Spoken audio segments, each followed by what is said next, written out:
This video is brought to you by Practical Music Theory for the Rock Guitarist, my new book, which is a comprehensive guide to all aspects of music theory necessary for playing rock guitar.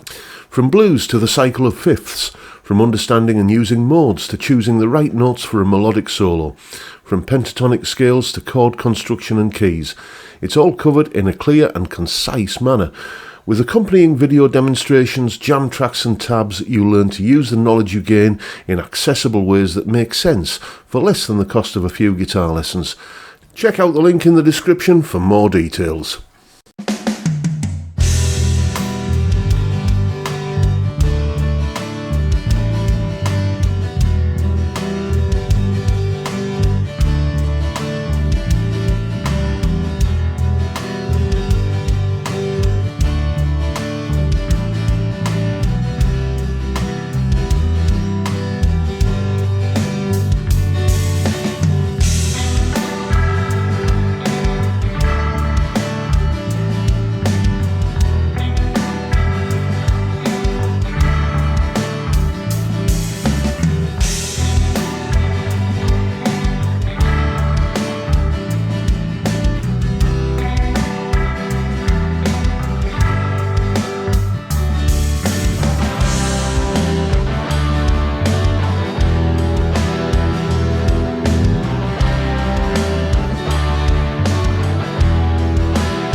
Hello chaps, welcome once again to John Robson Guitar Tuition.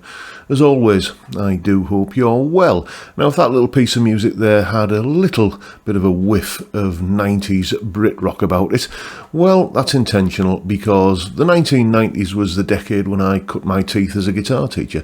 I actually started teaching in 1991 and for a lot of that decade, a large part of the 90s, I was teaching songs by the likes of The Verve, Oasis, Pulp, Blur, all of those kind of bands basically, and many of them had that kind of very distinctive rhythm that you probably hear most of all on songs like Wonderwall by Oasis and probably The Drugs Don't Work by The Verve.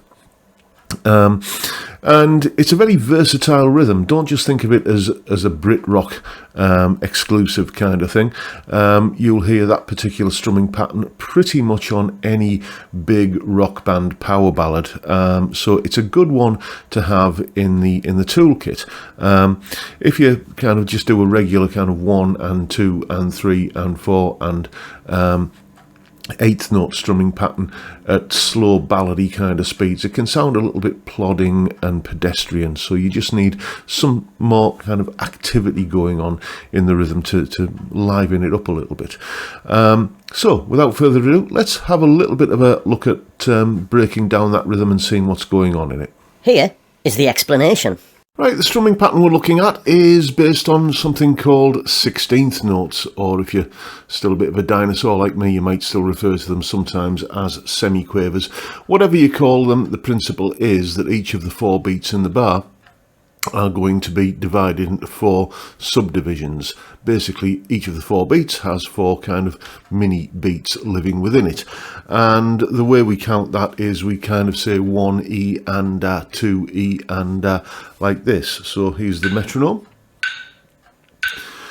and we would start counting like this: 1 E and a 2 E and a 3 E and a 4 E and a 1 E and a 2 E and a 3 E and a 4 E and a. Now, if that seems a bit cumbersome, don't worry. We're going to arrive at a kind of a more friendly solution, more user-friendly solution to that. But in terms of how that count is strummed, well, we can see down there. It's basically just a combination of downstrokes and upstrokes alternating. Pretty simple, really. You cannot do 2 consecutive downstrokes, because if you've gone down like that before you can go like that again, you have to come back up. And any rhythm, no matter how complex, can always, well, I'm going to say 99.9% of the time, because there's always going to be some exception, but let's say the vast majority of rhythms that you're going to be playing, strumming patterns, are just going to be some combination of going down then up. And the only thing which is at issue is where you are going to be hitting or missing the strings on that. The main thing that you've got to do when getting a strumming technique is keep this down-up motion going. And look how loose my wrist is, okay? I've said this before in strumming videos, but, you know, you can see there just how loosely I'm holding the pick there. You know, it's just, you just kind of don't want to tense up, basically, because that's going to make it sound like you're kind of pushing the car with the handbrake on. You know, it's going to sound tense and wooden and robotic, so nice and floppy and loose and fluent and relaxed. And what we're going to be doing is missing the strings on some of those strokes that you can see there. So if we take a look at what's going to happen on the first beat, where it's shaded in blue, that's where you're going to be hitting the strings, and where it's greyed out, that's where you're going to be missing the strings. So I've got a G chord held down with this hand here, and I'm just going to demonstrate that on that first beat, just that kind of 1 E and like that. And then if we take a look at what we're going to do on beat 2, I've done these in different colours just to make it just stand out a little bit and be able to see the separate beats individually. You can see essentially we're doing the same thing. We're going 2 E and then on beat 3, again in a different colour, what we're going to do here is we're just going to basically do the same motion, but that that greyed out upstroke on the E of the beat that we saw on beats 1 and beat 2, we're going to strum that, so that's going to go 3 E and like that. Simple. And then the 4th beat, we go back to the kind of missed upstroke on the E of the beat, so 4 E and okay. So let's hear what that sounds like if I just go to, I think it's this one. There we go. There we can see all of the individual beats there. I'll do it just to a count, and then I'll do it to a metronome. So here we go. 1 E and 2 E and 3 E and 4 E and like that. Let's hear that to a metronome. This is going to be at 60 beats per minute. Here we go. So we just get the count going. So we go 1 E, so 1 E and a 2 E and a 3 E and a 4 E and a 1.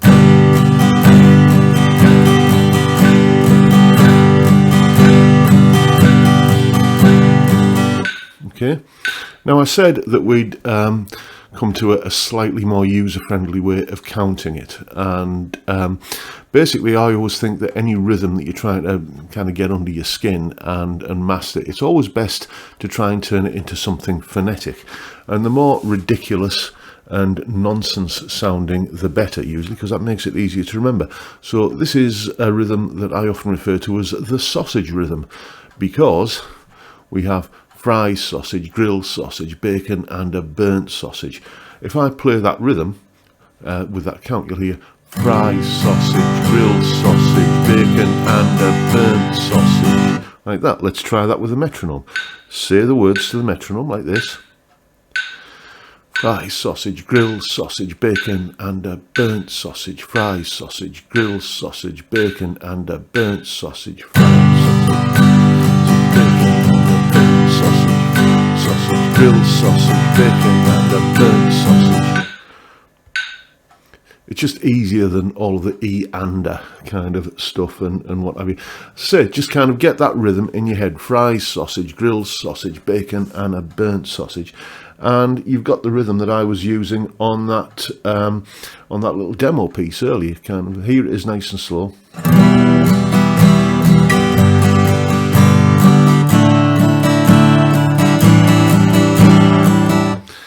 Take it up to the target speed of 80 beats per minute, which is what the demo was at. Fry, sausage, grilled sausage, bacon and a burnt sausage.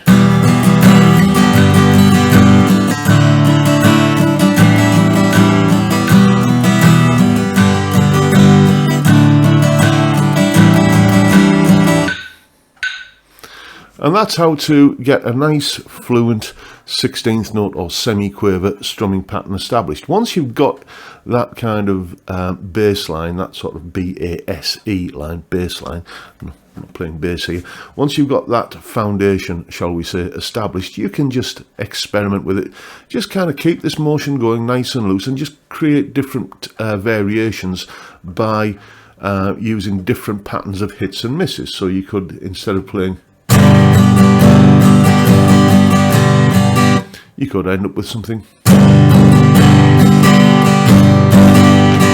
like that, and you just get experience enough of doing it. You improvise with it. We often think of improvisation as being the thing that lead guitarists do, but rhythm guitarists do it as well. They just do it rhythmically, creating different variations, not even consciously. It's just kind of keeping that momentum going and just hitting or missing on an ad hoc basis when you're kind of going down or up as part of that rhythm. But as I say, this is all you got to remember here. Fry, sausage, grilled sausage, bacon and a burnt sausage. Here's a little more, another demonstration.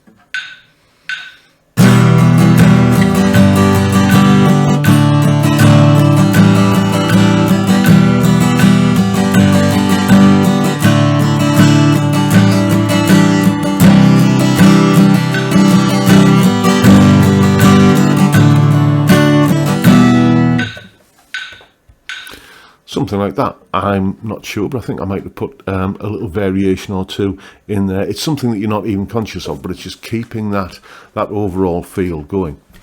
So there you go. That was the rhythm that essentially underpinned much of the 1990s Brit rock scene and pretty much every power ballad ever played by a guitar band and many, many other things as well. So now you know what to do. Go away and have some fun with it. And as always, you'll find a full tab for that entire piece of music, not just the strumming pattern. The tab is in both Guitar Pro and PDF formats, along with a clip of me playing the tune, that explanation you've just seen there, and a jam track for you to play along with yourself. All of that is up on my Patreon page. There's the address, link in the description, as I'm sure you know by now. $3 or £3 a month gets you access to all of these additional bits and pieces that go along with these YouTube videos. And of course, a massive, massive thank you to everyone who supports me in that or any of the other ways, all of which are down there in the description. Check them out. And that's pretty much all I've got for you today, folks. Hope you've enjoyed the video and found it useful and informative in some small way. And if that's the case, please hit the subscribe button and the notification bell if you haven't already done so. And why not drop me a like as well while you're at it. Don't forget the live stream every Friday, 5 PM UK time, where we drink beer and talk about music and guitars and whatever else crops up. It's basically just a great way to kick off the weekend, and I'd love to see you there if you can make it. But for now, I'll bid you all a good day and say thank you so much for watching. Thank you for your time. Look after yourselves, folks. Stay well, stay safe, and above all, stay sane. Bye for now.